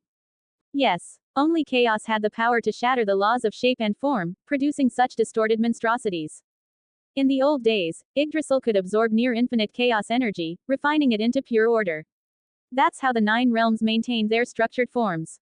And because Thalos had introduced massive amounts of Earth's physical and metaphysical laws into the world, defining and restructuring the 9 realms, he had earned the deep trust of the world will. But Thalos didn't fully trust the world will in return. Over time, he had begun to understand the nature of this world's consciousness. It wasn't so much that the world needed certain gods, and therefore inspired divine births. Rather, the world will would randomly go crazy, and vomit out some absurdly powerful extraordinary energy, which then caused gods, who happened to be procreating at the time, to give birth to bizarre new beings, or monsters. Just look at Loki's children from the Edda, the eight-legged horse Sleipnir, the world-ending wolf Fenrir, the world-encircling serpent Jormungandr, and the goddess of death Hel. Not a single one was normal. Even Hel, whose upper half appeared as a beautiful woman, had a lower half that was rotting and monstrous. And aside from Sleipnir, the other 3 were rejected by the Aesir, eventually raising the banner of rebellion and attacking Asgard in Ragnarok. So this time, Thalos' use of law tablets to forcibly correct the divine horse's biology was actually part of a grand-scale divine experiment. From his seat in the Golden Palace, Thalos looked out and saw the horses frolicking freely with their siblings outside. Satisfied, he gave a slight nod. He murmured to himself. So far, it seems Ginnungagap still possesses a decent self-correction capability. If I can continue reinforcing the laws of order, maybe I can avoid triggering Ragnarok altogether. But if this world has some innate deficiency at its core, then I'll need a backup plan. Whatever the case, Thalos was grateful to Loki. Because in trying to steal Svalkyrie, Loki had unknowingly helped Thalos test multiple foundational truths about this world. Like how Darwinian evolution doesn't apply here. Or how the world's law system can't always distinguish between the original body and a transformed form. Strictly speaking, not just Loki, anyone who could freely change size or shape, like the Aesir gods, could be seen as a shapeshifter in the world will's eyes. Each form might be treated as a separate biological entity. Or perhaps, this world identifies life based on soul signature, not physical form. That might explain why offspring from Aesir giant unions are often seen as fully Aesir, rather than giants. Or why, in this timeline, Odin's son Vali, born from a mortal woman Lind, still had divine power comparable to Thalos' own sons. Thalos rubbed his chin. Next question, is the amount of chaos that leaks from Yggdrasil at a given moment constant? If I convert all of it into order, will new chaos immediately take its place? He had no answer yet. And far below, in the mid-level world of Jotunheim, Odin was facing a new kind of nightmare. He encountered a new frost giant, one that didn't need to be licked out of the glaciers by the sacred cow. No, this one broke out of the ice like a corpse rising from the grave. It grabbed a massive pine tree, stripped off the excess branches with one hand, and with its mismatched, muscular legs, began thundering toward Odin's golden palace. By the time it arrived, Odin was livid. With a single throw, the giant hurled a massive boulder and smashed Odin's smaller version of the Palace of Joy to rubble. You dare! Odin immediately hurled Gungnir. By all rights, it should have pierced the creature's heart easily. But shockingly, this giant's heart was made of metal. The spear tore through the outer muscle, but clanged loudly against the metallic core, sending out a cascade of sparks. Silver and black divine energies collided, and the clash of order and chaos spread out in a blast wave. Where it passed, the flesh was peeled clean, the ribs and organs shredded into pulp. The giant still died, but not because its heart was pierced. It was the massive organ damage that finished it off. As Odin stood over the corpse, feeling the feedback of damage from his divine spear's edge, he felt deeply, utterly unlucky. And perhaps it was just his imagination, but Odin couldn't shake the feeling that ever since leaving his elder brother's protection, everything had gone wrong. The crown of Jotunheim's king was not what he'd imagined. Frustrated, Odin stormed back into his palace. Fine, no gods wanted to join his banner. Then he'd make his own. 3 sons weren't enough. Then he'd birth a dozen. A dozen not enough. He'd birth 100. Thus, Odin resolved to create an entire divine army, of his own flesh and blood. Check out my Patreon for +200 additional chapters in all my fanfics. Only $5 per novel or $15 for all. www.patreon.com/mutter closing square bracket. +50 power stones equals +1 extra chapter. +5 reviews equals +1 extra chapter. 0 comments 0 vote. Chapter 62. Low Horse, bonus chapter 1. When Thalos heard the news that Odin was desperately trying to create more gods, he couldn't help but chuckle. Who would have thought that the Odin, mighty, world-dominating figure in the Edda, would have such a simple and straightforward side? But thinking about it, it wasn't really surprising. For a divine barbarian like Odin, this path was inevitable. If he could truly expand his bloodline and surpass Thalos in the number of divine descendants, he might actually pose a threat to Thalos' rule. Unfortunately for him, it was impossible. As a transmigrator, Thalos knew very well that the total number of gods in Ginnungagap had a hard cap. The world will didn't care who birthed a god. It only released fragments of its origin based on internal needs, and these fragments spontaneously manifested divine entities. The world acted on chaos. Thalos, with his order tablets, could correct its nonsense. One day, he summoned Odin. Odin came, grumbling inside, unsure of what this was about. Like a true schemer, he habitually assumed the worst from anyone who might threaten his power. Still, he showed up, with Loki. As soon as Loki stepped into the Golden Palace and caught sight of Svalkyrie, his expression instantly froze. Odin didn't notice, and bowed respectfully. Thalos, having glanced at the low horse, nearly burst into laughter inside but maintained his regal expression, channeling his inner actor. Leisurely, he said to Odin, "My dear brother, how have things been in Jotunheim?" Hearing that his brother didn't begin with, "My foolish brother," Odin let out a sigh of relief. Every time Thalos said that, it meant Odin had committed some colossal, unforgivable blunder. Since it wasn't starting that way, it must not be bad news. Playing his cards well in front of their parents, gods, and giants, Odin began the pity game. Those wicked frost giants pouring out of the glaciers are so troublesome. They're attacking my territory like madmen. I have to repair my castle every week. Ah, brother, I've been suffering. No one among the gods or giants really cared. In the Asgardian culture of strength above all, most believed Odin should be suffering. After all, he was crowned to deal with the frost giants' madness.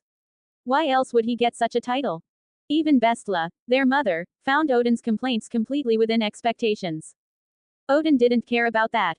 He had noticed Svalkyrie the moment he walked in and suspected what was coming. Thalos spoke gently. "My brother, I know you've had it rough. Let me introduce you. This is the divine horse Svalfari. Stronger than any of us, capable of lifting mountains. Take it, and let it help you build a solid castle. Thank you, brother. Even if he'd guessed it, Odin couldn't help but be thrilled. You'll return it later. I still plan to use it to build walls and fortresses around Asgard. But your need is more urgent, so take it first. Yes, brother. Right, Odin, you previously reported a mutated frost giant. I did. I suspect it's due to chaotic energy seeping into the world. I've created some order tablets. When you build, embed these into your walls. They might help. With a gesture, a Valkyrie stepped forward and handed Odin a thick stack of stone tablets. He glanced at the engraved runes, thoughtful. Giants should have humanoid forms. Giants' skin should be soft. Giants' hearts should be soft. 100 or so definitions of what giants should be. At first glance, they seemed basic. But as Odin pondered, he realized their genius. Thalos was systematically erasing every mutation possibility from the law itself. Take the soft heart. 1. If that became law, even massive giants could be killed instantly by a single Gungnir strike. Odin had studied rune magic for so long, yet never imagined it could be used this way. Thank you, brother. These will save me a lot of trouble, Odin said sincerely, his single eye gleaming with complex emotion. Brother, may I ask if I can try crafting my own order tablets? It was a calculated test. Odin wanted to see whether his brother would allow him to share jurisdiction over world law. With his growing ambitions, such a question was inevitable. Thalos, inwardly sighing, thought, my foolish brother. Had you not killed Najord, perhaps the world will might have considered it. What a shame. Outwardly, Thalos gave a calm nod. My brother, you are free to try. Thank you, brother. Odin was overjoyed. To be granted this crucial legislative power so casually, his brother was truly sentimental and easy to talk to. One more thing. It seems Svalfari occasionally gives birth to foals. But sometimes, it produces chaos-tainted monsters. When using it, remember to bury some order tablets in the stable. Making good use of everything, Thalos ordered the Valkyries to bring out another 100 or so tablets.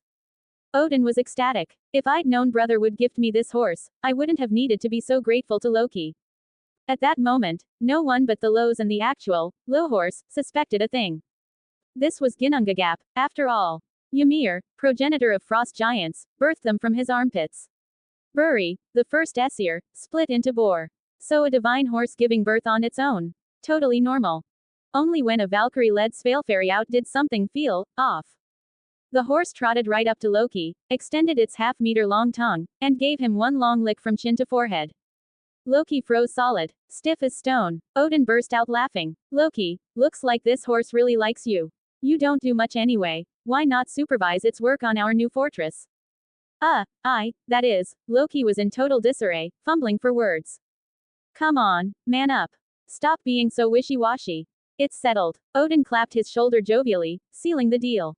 At that moment, it looked as if Loki might actually crumble into dust if a breeze passed by. Soon after Odin left with Loki and the horse, word spread, Jotunheim now had a few new divine foals. Then came news that Loki had fallen gravely ill and was bedridden. That alone was bizarre. A frost giant, sick. Unheard of. Disease was almost non-existent for gods and giants, that was a mortal problem. So naturally, this became the latest punchline among the Aesir. Check out my Patreon for plus 200 additional chapters in all my fanfics. Only $5 per novel or $15 for all. www.patreon.com/mutter closing square bracket. Plus 50 power stones equals plus 1 extra chapter. Plus 5 reviews equals plus 1 extra chapter. 0 comments 0 vote. Chapter 63. Loki is indeed the most dangerous. Loki's antics had pushed Thalos' vigilance to its highest level. With the Veneer gods nearly a footnote in history, Loki, the trigger of Ragnarok, was without question Thalos' top priority. If Thalos were a cruel and mindless god-king, upon learning Loki was the culprit, he'd have immediately eliminated him to nip the threat in the bud. But Thalos didn't act that way, because he suspected Loki was not the mastermind, but merely a catalyst. The most terrifying theory. The true cause was Ginnungagap itself. The world might be ill, its resistance against chaos insufficient. Or perhaps the population of divine and mortal beings had exceeded the world's carrying capacity, forcing the world will to invoke the extreme measure of Ragnarok, the destruction of the entire Aesir pantheon. The most damning evidence. Before Ragnarok in the Edda, the entire world endured 3 years of unending winter. No sun, the earth frozen, not a single grain harvested.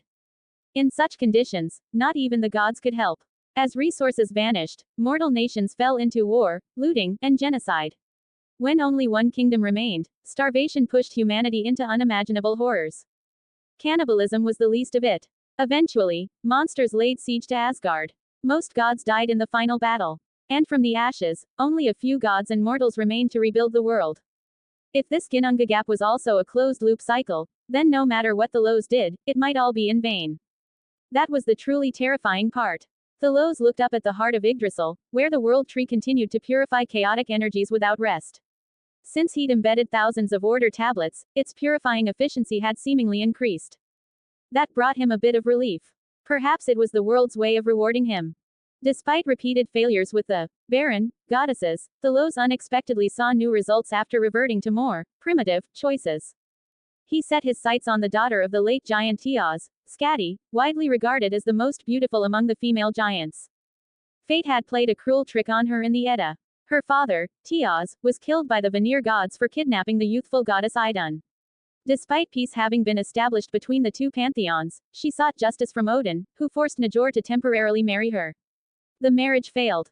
Skadi admired strength. She did not refuse Thalos' approach. And one time was all it took. She gave birth to the god of strength, Mani. That broke Thalos' composure. In the Edda, Mani was supposed to be Thor's firstborn. Sure enough, Ginnungagap played by its own rules. If the world wanted you to have a child, then you would. Around the same time, Thalos had transformed into a human-sized form and, with the Valkyrie Brunhilde, originally a mortal princess, sired Hermod, the god of agility. He was like Hermes from Greek myth. Not powerful, but born for errands. Shortly after Thalos sired his last fourth-generation god, Thor and Sif welcomed their first child, Modi, the god of courage. The next year, Sif bore Thrud, the goddess of strength.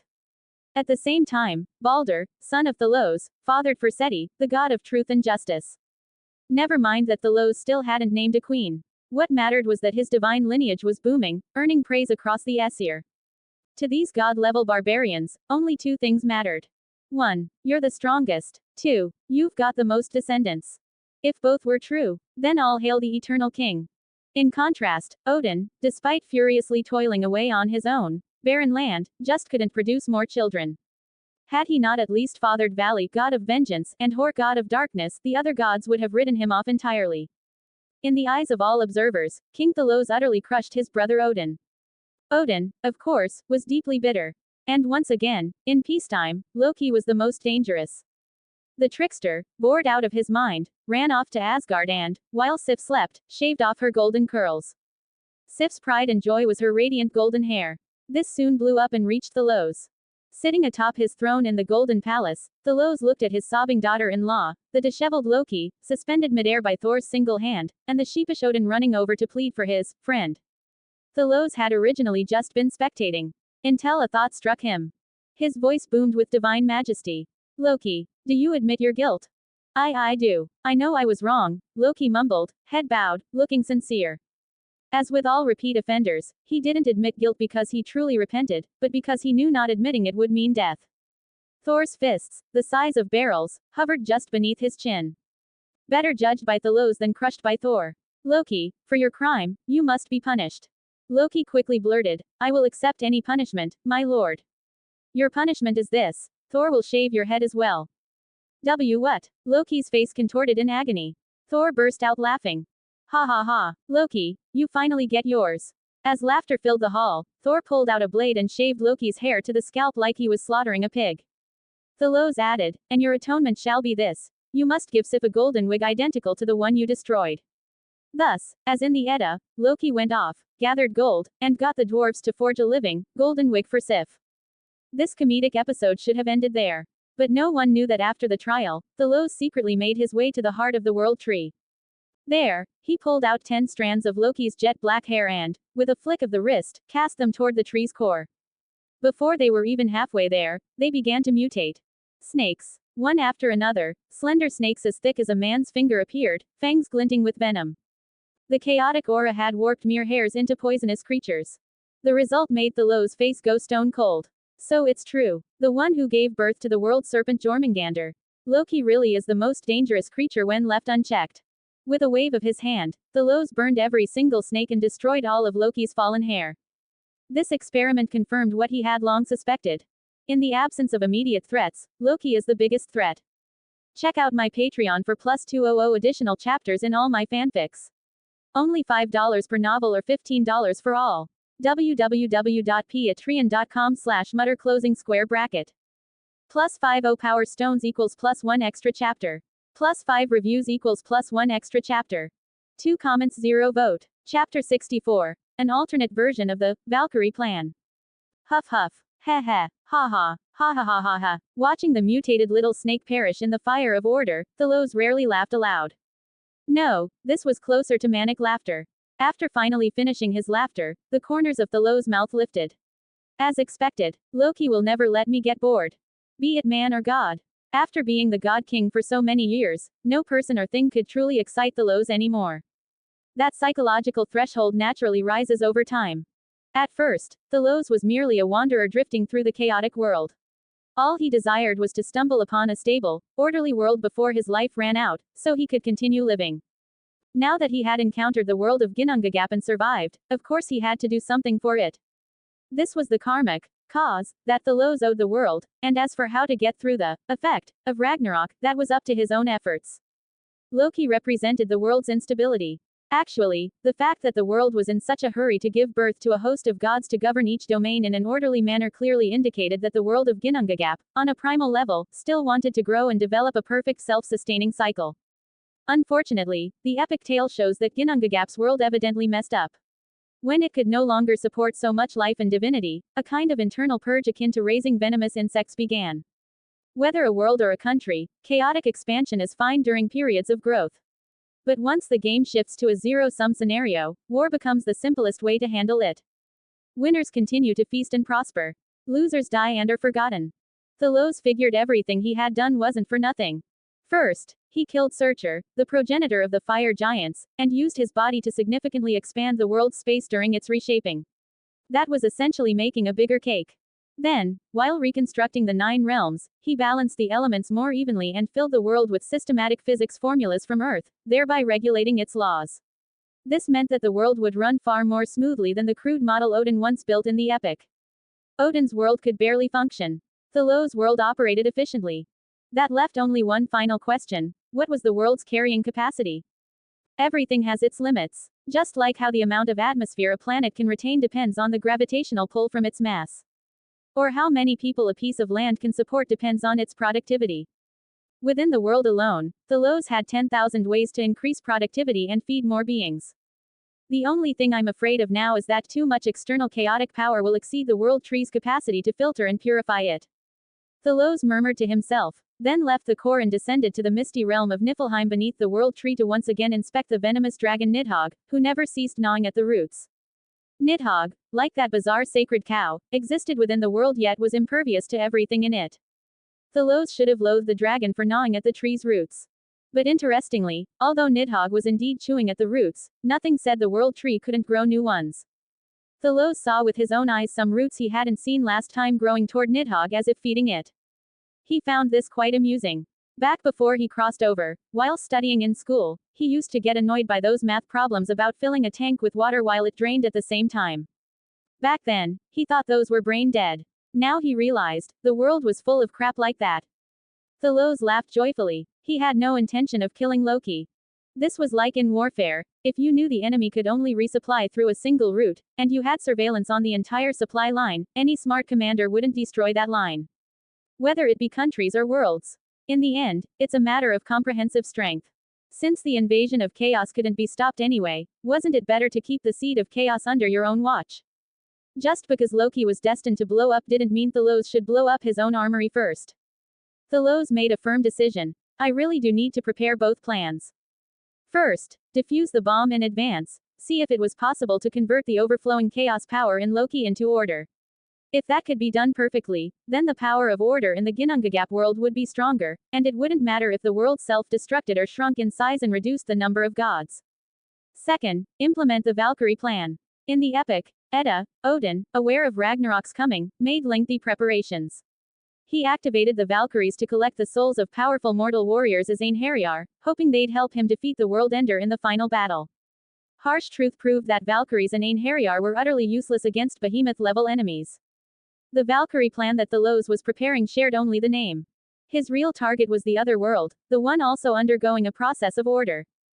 First, he found Brynhildr. Brynhildr, can I trust you? After some tender whispers, Thalos asked this question. Of course, my lord. Ever since their intimate relationship began and she had given birth to Hermod for him, Brynhildr held the highest status among the Valkyries, and she considered herself half an Aesir. Such close bonds meant she would unconditionally follow all of Thalos' orders. Thalos revealed his plan. Brynhildr's eyes widened, full of disbelief. There's another world beyond Ginnungagap. Yes. The two worlds are almost twins, joined at the hip. If Ginnungagap can't withstand chaos, then we'll need that other world as a backup. As the God King, I can't just leave Ginnungagap. That's when I need some adventurers. I'm willing to venture out for my lord. Brynhildr said with utmost seriousness. No need for you to go personally. Worlds have barriers. Ginnungagap has one, and the other world likely does too. I can only find cracks in that world and send in a group of pioneering warriors. As for the next steps, we'll see after I get their responses. Your task is to join the other Valkyries and filter out powerful mortal souls, then train them into Einherjar. Understood. The beings of the 9 realms also worship the Aesir gods, but out of a philosophy of diverting rather than blocking, Thalos had never prohibited mortal nations from fighting each other or competing for resources. To every victor, Thalos granted blessings fairly. Under such a selection system akin to raising venomous insects, there was no shortage of powerful mortal warrior souls in the lower realms. Compared to the Aesir gods and giants, they were still too weak. But as scouts, they were just right. Don't forget, Thalos held dominion over both war and death. Mortal behavior in these domains also served to strengthen Thalos' divinity. In the 5th year after implementing the new Valkyrie plan, Brynhildr presented the first mortal hero to him. Check out my Patreon for plus 200 additional chapters in all my fanfics. Only $5 per novel or $15 for all. www.patreon.com/mutter closing square bracket. Plus 50 power stones equals plus 1 extra chapter. Plus 5 reviews equals plus 1 extra chapter. 0 comments 0 vote. Chapter 65. Beowulf bonus chapter 2.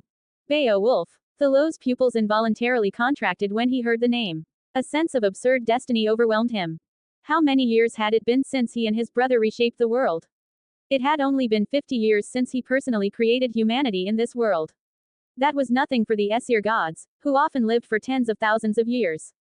But how could Beowulf, a hero from the late stages of Norse mythology, have shown up already?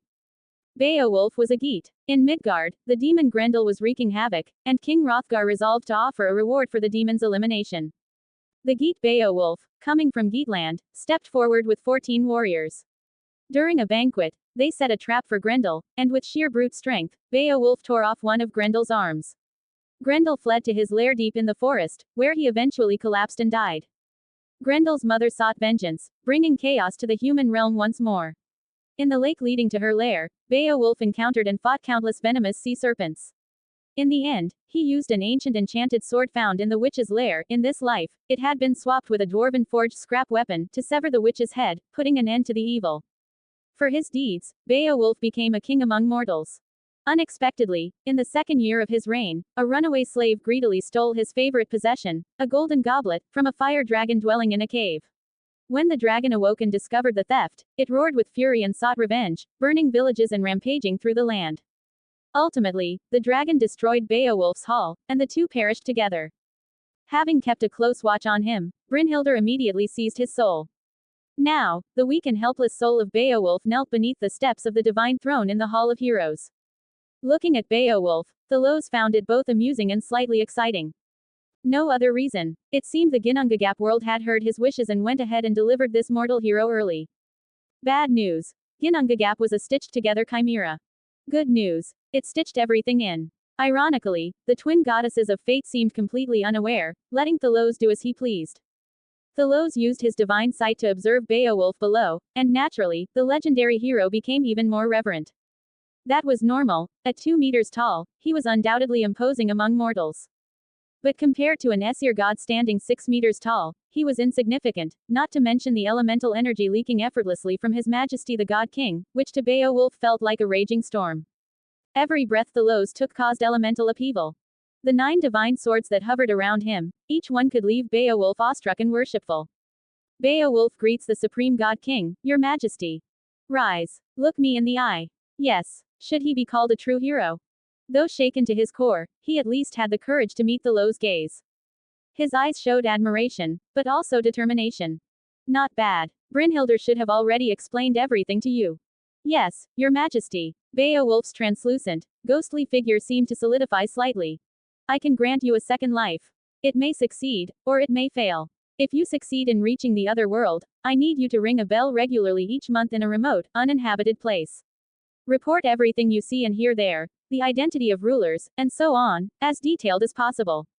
Yes. Beowulf agreed to each instruction and was soon led away by another Valkyrie. My lord, is the bell ringing part easy? Brynhildr couldn't help but ask. Both easy and not easy, Thalos replied, his gaze transcending space, leaving the Ginnungagap world, and settling upon that other world, which was clearly larger in volume. Due to the interference of chaotic forces, even with the vision of a god king, he still couldn't see clearly. The only thing Thalos could think of was Morse code, but in runic form. As long as Beowulf could hammer out each symbolic letter, Thalos might be able to passively receive the message.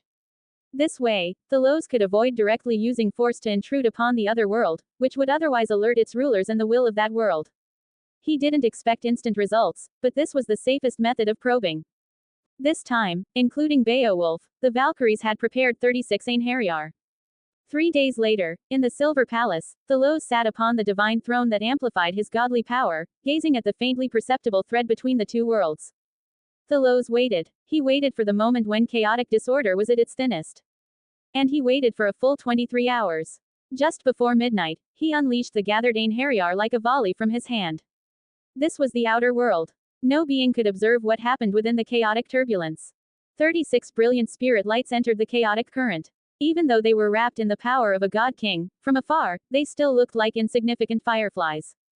Shish. The first unlucky soul appeared. Thalos had given each Einherjar a set amount of divine power, enough to keep them safe for a certain period or under a certain degree of chaotic assault. Anything beyond that, he couldn't help them. That unlucky one was suddenly dragged off course by a rogue chaotic current. And silently disintegrated within the chaos. Next came the second, the third, the 10th. 10 carefully chosen Einherjar were thus utterly wiped out in the seam between the two worlds. The remaining spirits pressed on. Soon, they struck the barrier of the other world. It felt like raindrops hitting an umbrella, splashing a beautiful little spray, and then, nothing. Don't forget, when it rains hard enough, umbrellas can sometimes leak. With just this one test, Thalos realized the other world clearly hadn't reinforced its outer barrier or atmosphere. It reeked of a typical brute's handiwork. Or maybe the sky god over there was just slacking off. Thalos was intrigued. The faint traces of consciousness he had attached to the Einherjar vanished the moment they crossed the world barrier. 5. Thalos said calmly, announcing the result. It was far better than he had expected. He didn't know what the Einherjar would encounter in the other world. If they were lucky, they might immediately seize excellent physical vessels. If unlucky, they might possess pigs or dogs. Or maybe, just like Thalos himself in the past, they'd end up in the womb of someone critical, like Bestla. Check out my Patreon for +200 additional chapters in all my fanfics. Only $5 per novel or $15 for all. www.patreon.com/mutter closing square bracket. +50 power stones equals +1 extra chapter. +5 reviews equals +1 extra chapter.